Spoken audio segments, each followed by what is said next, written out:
नमस्कार, मी वर्षा. व्हीएम्स किचनमध्ये तुमचं स्वागत आहे. आज आपण सुरणाचे काप कसे बनवायचे त्याची रेसिपी पाहूयात. सुरणाची भाजी बनवली तर सर्वांनाच, विशेषतः मुलांना आवडत नाही. तेच जर हे काप बनवले तर लहान मुलं आवडीने खातात. हे असे तळलेले काप फिश फ्राय सारखे दिसतात, पण त्याहून टेस्टी लागतात. ही रेसिपी खूप सोपी आहे. चला तर वळूयात कृतीकडे. सर्वात आधी पाव किलो सुरण सोलून स्वच्छ धुवून घेतली आणि मग त्याचे असे या प्रकारे काप करून घेतले. हे काप एकदम पातळ किंवा जाडही करायचे नाही. हे बघा, अर्धा सेंटीमीटर जाडीचे काप शक्यतो करून घ्यायचे.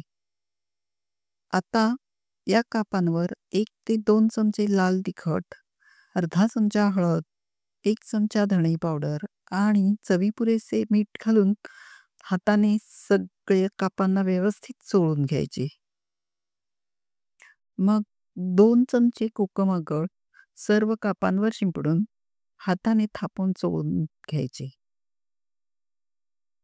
कोकम आगळ नसेल तर कोकम भिजत घालून त्याचा रस काढूनही तुम्ही वापरू शकता किंवा मग लिंबू रसही वापरू शकता. इकडे एका प्लेटमध्ये 2 चमचे रवा, 2 चमचे तांदळाचे पीठ घेऊन त्यात अर्धा चमचा तिखट आणि अर्धा चमचा हळद घातली आणि सगळे जिन्नस हाताने मिक्स करून घेतले. आता ही कापं आपल्याला यात घोळवून घ्यायची आहेत. हे बघा, अशा प्रकारे अगदी व्यवस्थित दोन्ही बाजूंनी उलट-पुलट करून यात घोळवून घ्यायची. इकडे गॅसवर तळण्यापुरेसे तेल घेऊन तेल गरम झाल्यावर घोळवून घेतलेले कापं एक-एक करून तेलावर सोडून घ्यायची आणि मग 5 मिनिटे मंद ते मध्यम आचेवर खरपूस होईस्तोवर तळून घ्यायची. मग परतून दुसऱ्या बाजूनी अगदी छान सोनेरी रंगावर तळून घ्यायची.